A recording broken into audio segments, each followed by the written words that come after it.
Oh, oh my goodness. Did, did anyone look at the ban list today? Did anyone see that? Whew, whew, they were cooking with some vengeance. Not a lot of it was directed at like Kashtira and stuff, but they were really cooking with vengeance on that one for everything else in the format. Welcome back, guys. Many of you have guessed, or maybe you haven't guessed. I don't know. There's I have a video on this channel that talks about some of the Magic the Gathering decks I play for Commander.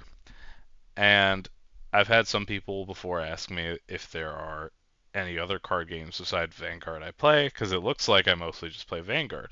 It just so happens I play Yu-Gi-Oh! However, Yu-Gi-Oh! Just kind of sucks right now. So, whenever Yu-Gi-Oh sucks, the best thing to do is go back and play an older retro format or a legacy format, Time Wizard format, whatever you want to call it. And one of the best ones that people like playing is Goat format. But I don't have anything crazy like I don't know, Goat Goat Control, anything. I don't play anything crazy like that because I want to have fun. This is an old casual format. So I put together this guy, and some of you might be like, I have never seen that card in my life, and some of you might be like, oh my goodness, I bought that starter deck when I was growing up. So this is the Infernal Flame Emperor deck that I put together. It's a very fun deck. You can brick a lot with this deck. There's a couple changes you could make to it, but overall I'm very satisfied with it. It's a fun casual deck that I play for Goat format. If you enjoy videos like these, where I talk about things like alternate Yu-Gi-Oh formats to play, you let me know because I like this deck. I had a couple more that I was working on for Goat format that are kind of funny.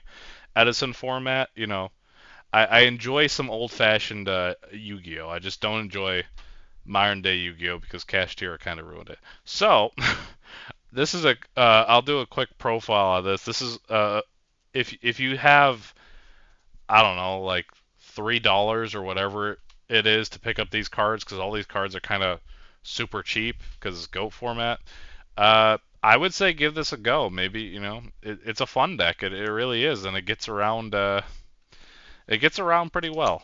So the boss monster is 3 copies of Infernal Flame Emperor. So Infernal Flame Emperor cannot be special summoned.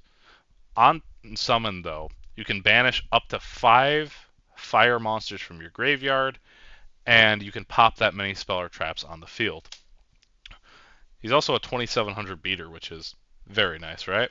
Um, so this is the kind of inspiration behind the deck. I had this starter deck growing up as a kid, and I thought it was really cool.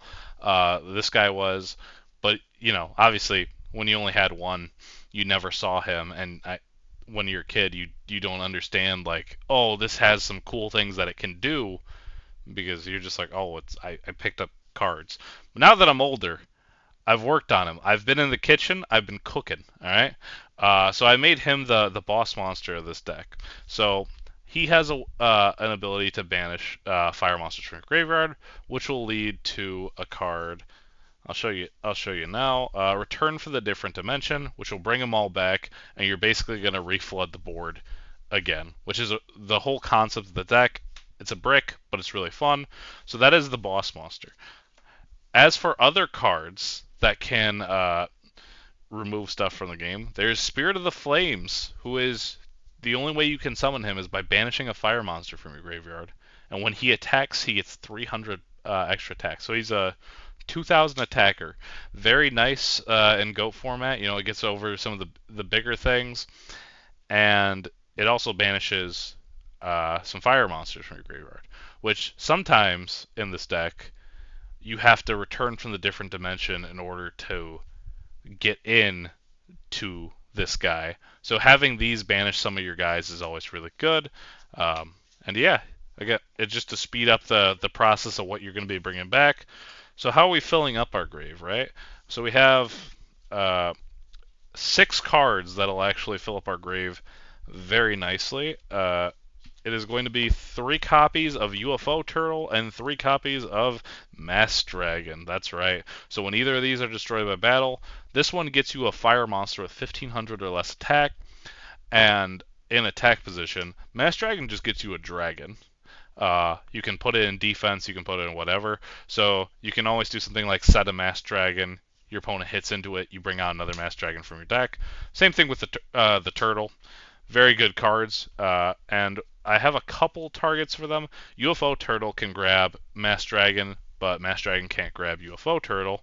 So the rest of the things that UFO Turtle can grab is going to be 3 copies of kind of the bread and butter of this deck. Flame Ruler, who counts as 2 tributes for a fire monster. So you can potentially just like set him face down turn 1 if you draw him, or you special him off the turtle, and then you can go straight into this for a very cheap cost. Very, very nice. He's got really nice stats, 1500 attack, 1600 defense.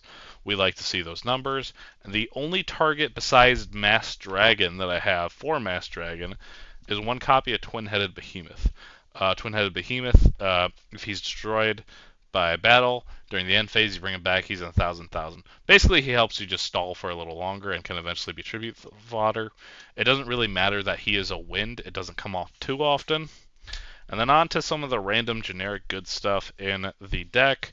So the last 2 like generically good fire monsters is 1 copy of Thestalos and 1 copy of Sacred Phoenix of Nephthys, I want to say is how you pronounce that. So Thestalos is really good. You get when he's tribute summon, you kind of rip a card out of your opponent's hand, which is very nice in GOAT format, unless you hit their Sinister Serpent, which kind of sucks. And then if this guy gets destroyed by card effect, you bring him back and he nukes all the spells and traps on the board. He's limited to 1, that's why we only play 1. And then this was originally supposed to be a Cyber Jar because this, like I said, this deck bricks. You kind of want to rotate through your cards, But this is, since I didn't have one, I played this, and this has been fine so far. So if you feel like you need a Cyber Jar in there, I guess you could replace either one of these for it, but they're very fine. And then last on the generics is 1 Sangan, because if Sangan dies, he searches for anything. And 1 copy of Breaker the Magical Warrior, who gets a spell counter and then pops a spell or trap. It's just very good to bait out your opponent's cards so you can use them for your bigger summons. And that is it for the monsters. It's a very healthy count of monsters. I don't remember the exact number. But yeah, like I said, the goal is just going to be banishing a bunch of fires and then using Return from the Different Dimension. Very good card. Strategy is a little, like I said, it's not great, but whatever. It's a fun deck. On to the Holy, I call them the Holy Duo, and here's why. So it's Graceful Charity and Pot of Greed. They're both draw spells. People say the Holy Trinity of GOAT format is these 2 and then Delinquent Duo.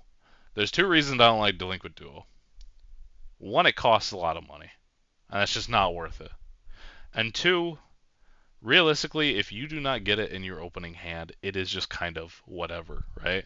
Like you draw it like maybe turn like 60 or whatever, however long your game has went, and like, oh man, my opponent's only got 1 card in hand.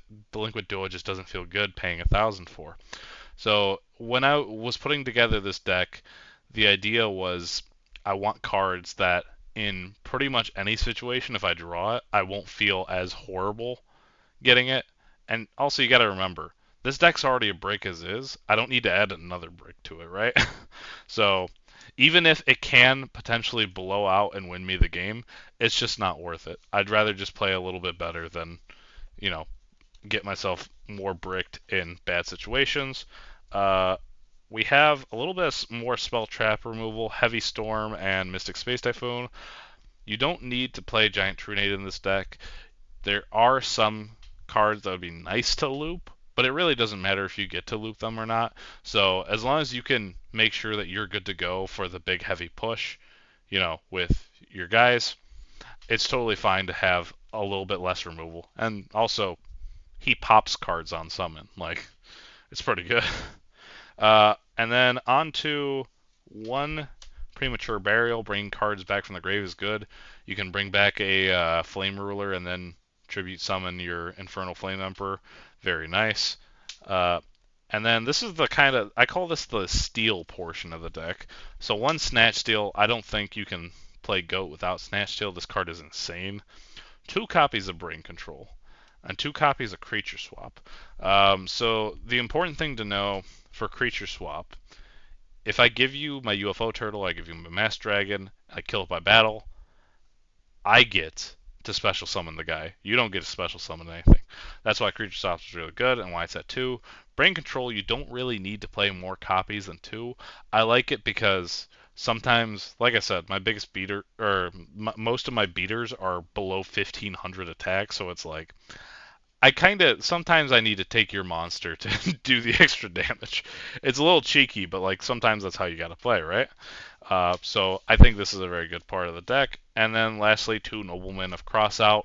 I don't play Magician of Faith. I don't play. Uh, I don't have the jars, but if I did, I mean, they'd be fine. I don't play like Dekoichi. There's a lot of good flip monsters. Oh, Gravekeeper Spy too, but this just kind of gets over them, and it's really nice. That's why I play it. It's also really nice because sometimes I'll be dumb and I'll be like, should I swing into his face down monster and then potentially pop a tomato, and then tomato grabs something else, and it's like, nah, just get rid of that. On to the trap portion of the deck. 2 copies are returned from the different dimension. Pay half your life points and special summon as many banished monsters as you can.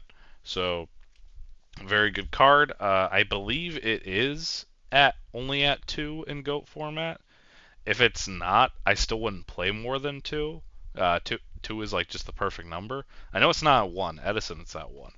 But you only need 2. It is, when you pop it off, you pop it off. It's really funny. Yeah, it's just kind of the bread and butter of this deck. It's the whole, what I base the whole strategy around. Onto one of traps, we have the Ring of Destruction, we have the Mirror Force, and we have the Call of the Haunted. These are just insanely good cards, you know. Ring to pop there, kind of recruiter effect. Mirror Force for punching people. Call of the Haunted, you always need an extra body on your board. And the very last one is 3 Sakuretsu Armor. You could replace this for Compulsory Evacuation Device if you wanted to, but I don't like so I don't like giving them back something, because sometimes when I give them a card back, they just summon it next turn and then run over me, and it's like, oh man. Whereas like if I have this, it's like, oh well, I got rid of the threat, that which is always the most important thing. So that is it for this one. I do have a little more funny goat stuff coming up, and maybe I'll have stuff for Edison coming up too. I just figured I'd throw this out here because I think this has been really fun. If you ever need a break from like modern day Yu-Gi-Oh, if you ever need a break from Vanguard, if you need a break from anything, look at, if you enjoyed an old Yu-Gi-Oh format a little bit, just go back and play it. Have a lot of fun. That's what it's all about, right? Be sure to like, comment, subscribe, and I'll catch you guys in the next one.